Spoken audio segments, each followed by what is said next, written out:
নমস্কাৰ, নাথ গড ফাৰ্মিঙলৈ সকলো ভিউৱাৰ্ছকে স্বাগতম। আজি বহুত দিনৰ মূৰত এটা নতুনকৈ মই ভিডিঅ' বনাব লৈছোঁ যে আমি যদি এখন ফাৰ্ম নতুনকৈ আৰম্ভ কৰিব বিচাৰোঁ তেতিয়াহ'লে কেনেকুৱা ধৰণৰ ছাগলী লৈ পেলাই ফাৰ্মখন আৰম্ভ কৰিলে বেছি ভাল ফল পাম বা ছাগলী ক'ৰ পৰা ল'লে আমি বেছি ভাল ছাগলী পাম বুলি আশা কৰিব পৰা যায়। এই বিষয়টো লৈ পেলাই মই ভিডিঅ'টো বনাব লৈছোঁ।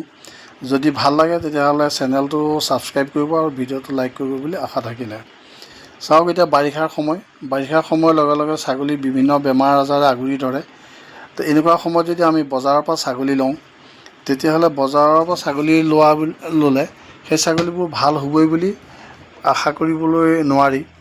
তেনেকুৱা ক্ষেত্ৰত আমি যদি ফাৰ্মৰ পৰা ছাগলী লওঁ, কোনোবা ফাৰ্মৰ পৰা ছাগলী ল'লে ছাগলীবোৰ ভাল ছাগলী পাম বুলি আশা কৰিব পৰা যায়। তাৰ ভিতৰতে কিছুমান ফাৰ্ম আছে য'ত ছাগলীবোৰ ভালকৈ যত্ন কৰি নাৰাখে আৰু বিশেষকৈ হেল্পাৰ ৰাখে, হেল্পাৰৰ লগত আশাত ছাগলীবোৰ এৰি দিয়ে।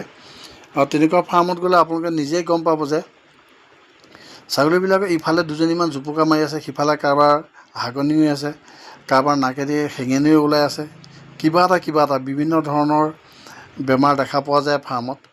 তেনেকুৱা ফাৰ্মত আপুনি ভাল ছাগলী পাম বুলি আশা কৰিব নোৱাৰে।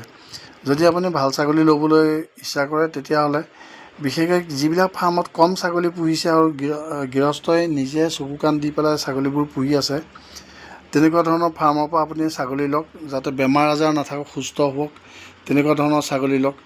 বেমাৰ লাগি থকা ফাৰ্মৰ পৰা ছাগলী আপোনাৰ দুপইচা কমতো দি দিব পাৰে। দুপইচা কমত পালোঁ বুলিয়েই তেনেকুৱা বেমাৰ লাগি থকা ছাগলী কেতিয়াওই নল'ব। আনি পেলাই ভাল কৰিম বুলি ভাবিব হয়, কিন্তু ভাল কৰিব নোৱাৰিবও পাৰে, তেতিয়া লষ্টৰ সন্মুখীন হ'ব। আৰু বেমাৰ নথকা এখন ফাৰ্মৰ পৰা লাগিলে 2 টকা বেছি দি পেলাই ছাগলীজনী লওক, কিন্তু ভাল ছাগলী লওক, তেতিয়া আপোনাৰ আহুকালৰ সৃষ্টি নহয়। এতিয়া কথা হ'ল আপুনি কি জাতৰ ছাগলী ল'ব, লওঁ বুলি ভাবোঁতে কথা হ'ল কি আপুনি কেনেকুৱা ধৰণৰ ছাগলীখিনি পালন কৰিব। আপোনাৰ যদি চাপৰ ঘাঁহ আছে, পথাৰত এৰাল দিব, আপুনি ৰাস্তা কাষত এৰাল দিব বা নিজৰ খেতিখিনি উঠাই অনাৰ পিছত তাত এৰাল দিব। তেনেকুৱা ধৰণৰ হ'লেতো আপুনি যিকোনো চুটি চাপৰ ছাগলী ল'ব লাগিব। যেনে আপুনি লোকেল ল'ব পাৰে, ক্ৰছ ল'ব পাৰে বা বাৰবাৰী, তেনেকুৱা ধৰণৰ চাপৰ জাতৰ ছাগলীবোৰ ল'ব পাৰে। আৰু যদি আপোনাৰ নদী কাষৰীয়া অঞ্চল হয়, য'ত ওখ ঘাঁহ থাকিব, বা পাহাৰৰ দাঁতি কাষৰীয়া অঞ্চল য'ত ওখ ঘাঁহ থাকিব, গছ লতা বন থাকিব, তেনেকুৱা জেগাত আপুনি ওখ জাতৰ চিৰহী, বিটেল, বাৰবাৰী, তোতাপাৰী, যমুনাপাৰী এইবিলাক ছাগলী ল'ব পাৰে। এতিয়া আমাৰ অসমত সচৰাচৰ তেনেকুৱা জেগাবোৰ বহুত কম হয়। গতিকে আমি ঘৰতে পালিবৰ কাৰণে বিশেষকৈ ক্ৰছ ছাগলীবিলাক যদি লোৱা যায়, ক্ৰছ ছাগলীবিলাক কি হয়, সিহঁতে খোৱা বোৱাটো অলপ ভালকৈ কৰে। তাৰপিছতে সিহঁতৰ পোৱালিবিলাকো গ্ৰ'থবিলাক ভাল হয়। তাৰপিছতে ক্ৰছ ছাগলী মানে গাখীৰৰ কাৰণে চিন্তা কৰিবলগীয়া ইমান নাথাকে। ক্ৰছ ছাগলী গাখীৰ ভাল হয়েই, নোহোৱা কথাই নাই, তেনেকুৱা মানে। গতিকে ক্ৰছ ছাগলী আপোনালোকে ল'ব পাৰে। আৰু কথা হ'ল কি, ছাগলী আপুনি ক্ৰছ লওক বা লোকেল লওক বা কিবা ডাঙৰ জাতৰ ছাগলী লওক, মাইকীখিনি লোৱাৰ পিছত যিটো মতাৰ সৈতে ছাগলীটো মানে ব্ৰিডিং কৰাব, সেই মতাটো বেছি ভাল হোৱাটো বহুত বেছি প্ৰয়োজন। যদি আপোনাৰ মতা ছাগলীটো ভাল নহয়, যিটো ছাগলীৰ সৈতে ব্ৰিডিং কৰাব সেই ছাগলীটো যদি ভাল নহয়, সেই ছাগলীটো নিজৰে হওক বা ওচৰৰ কাৰোবাৰ হওক, তেনেকুৱা ছাগলীৰ ওচৰত লগত লৈ গৈ পেলাই যদি ব্ৰিডিং কৰায়, তেতিয়াহ'লে আপোনাৰ ছাগলী পোৱালিবোৰ ভাল পোৱালিবোৰ আহিব। যদি ছাগলী পোৱালিবোৰ আপোনাৰ ভাল আহে, তেতিয়া পোৱালিবোৰ সোনকালে গ্ৰ'থ ল'ব আৰু ভাল পোৱালিবিলাক অলপ দাম ধৰি বেচিবলৈ ভাল। যদি পোৱালিবোৰ ডাঙৰ নহয়, যোৰা মুজুৰি পোৱালি হয়, তেতিয়া তেনেকুৱা পোৱালিবোৰ দাম ধৰি বেচিবও নোৱাৰি বা কাষ্টমাৰে পইচা দিব নিবিচাৰে। যদি ভাল পোৱালি প্ৰডাকশ্যন কৰে তেতিয়াহ'লে আপুনি এটা ভাল দামত বেচিব পাৰিব, তেতিয়া আপোনাৰ পকেটলৈ 2 পইচা আহিব। আৰু ছাগলীৰ ব্যৱসায়টোতো সকলোৱে ভাল ব্যৱসায় বুলিয়েই কয়। ছাগলী পালনত ইমান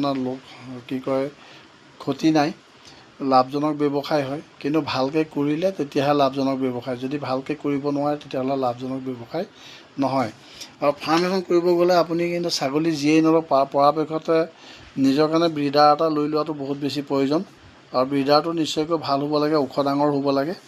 আপুনি বিটেল লওক, চিৰহী লওক, যমুনাপাৰী লওক, তোতাপাৰী লওক, যিয়েই নলওক, কিন্তু ছাগলীটো অলপ ওখ ডাঙৰ হ'লে ভাল। তেতিয়া সিহঁতৰ পৰা আপুনি ভাল পোৱালি আশা কৰিব পাৰিব আৰু এই ভাল পোৱালিবোৰ আপুনি দামত বিক্ৰী কৰিব পাৰিব আৰু ভাল এটা উপাৰ্জনৰ পথ আপুনি ল'ব পাৰিব। গতিকে ছাগলীখিনি লওঁতে যে অতি সাৱধান হওক, পৰাপক্ষত ক্ৰছ ছাগলীয়ে লওক লোকেল লোৱাতকৈ। আৰু যদি একেবাৰে বেছি মন কৰে তেতিয়া ডাঙৰ জাতৰ ছাগলী 2-এজনী ৰাখক। যদি পাৰোঁ বুলি ভাবে তেতিয়া ভৱিষ্যতে লাগিলে আৰু বঢ়াই ল'ব। নহ'লে প্ৰথম অৱস্থাটো বিটেল, যমুনাপাৰী, তোতাপাৰী এইবিলাক ডাঙৰ জাতৰ ছাগলী অলপ কমাই ল'ব আৰু প্ৰথম অৱস্থাত ক্ৰছ ছাগলী দিয়ে ফাৰ্মখন আৰম্ভ কৰিব পাৰে। আজিলৈ ভিডিঅ'টো ইমানেই আছিলে।